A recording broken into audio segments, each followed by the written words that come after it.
And joining us now to talk about his year as president of NCBA is Philip Ellis. Philip, you've had quite a year traveling all across the country. Give us a little bit of a recap of 2015. You bet, Kevin. It is a remarkable year in the life of a Wyoming stockman to travel this whole country on behalf and to visit with beef cattle industry. I sat down on New Year's Eve on a piece of paper and I could remember 25 airports I'd been in without even looking at my planner. And I've been a lot of places I've never been before, but I've been with beef cattle people, and when I'm with beef cattle people, I'm home. So I've really had just a big homecoming all throughout this country, visiting with people that are excited, committed to raising the best beef cattle and the best protein, I think, that we have in our diet. I agree. You have had some good times and you've also had some great accomplishments. What are you most proud of as you reflect back on this last year? You know, I think the one thing that maybe I'm the most proud of is how National Cattlemen's Beef Association works for the beef producer. And two of those issues that we've been at this year are the dietary guidelines and the IARC, the cancer report about red meat. It showed our ability to have our research and promotion, to have the science, the nutrition, and then to have our policy division familiar with the regulators and the regulation and what needs to be taken to them so that we can have successes in that area. And we have the dietary guidelines when they were issued recently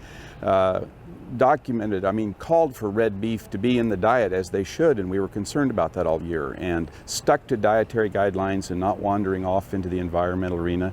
And we also had great success in getting the positive message on beef in the release of the International Research on Cancer Committee. That was outstanding. Now I know, we've been through a lot of turbulent times since late last summer, and what's on the top of mind for many cattlemen coming to San Diego is what do we look ahead to in 2016? What are your expectations? Well, of course, as we're here in San Diego and available to beef cattle producers, we will have a market update and report from Cattle Facts, and I encourage people to pay attention to the market, to pay attention to those reports. The market certainly this past fall has been more volatile than we had for a few years. So, and we know that can happen as cattlemen, but I think there's still strong demand for our product for beef, and we're still growing and improving the herd. There's demand and opportunities overseas through the trade deals that we have supported and been working on, but they're going to have to pay attention to the market this year. I know I will be. Absolutely.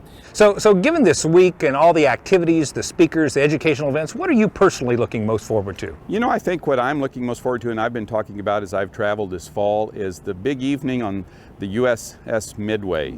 Here we have a fabulous, unique opportunity to be on a battleship that's been in every major conflict since World War II. We'll have live music, we'll have a great reception, and we'll have veterans that are familiar with the ship that will be able to talk about the ship, there's a lot of aircraft displayed on the ship, so my whole family is joining me for that evening and we're looking forward to it. Should be good weather too, it sounds like. It's beautiful here. And one last question. What's your advice to Tracy Bruner as he takes the reins as president? Well, Tracy is a great cattleman, very deep experience in all aspects of the industry and in the association and in the beef business, so he's going to make a great president. But my advice would be to enjoy it. Enjoy this unique opportunity. It goes by in a blink. Thank you for all the leadership you've demonstrated this year. We really appreciate it, Philip. You bet, Kevin. I've enjoyed it. It's not too late for you to come to San Diego and enjoy all the convention has to offer. Walk-in registrations are accepted all the way through Friday, January 29th. And you can even come and enjoy a one-day registration checking out the trade show. It might be the best investment you'll make in your cattle business all year. Get the details at the website beefusa.org.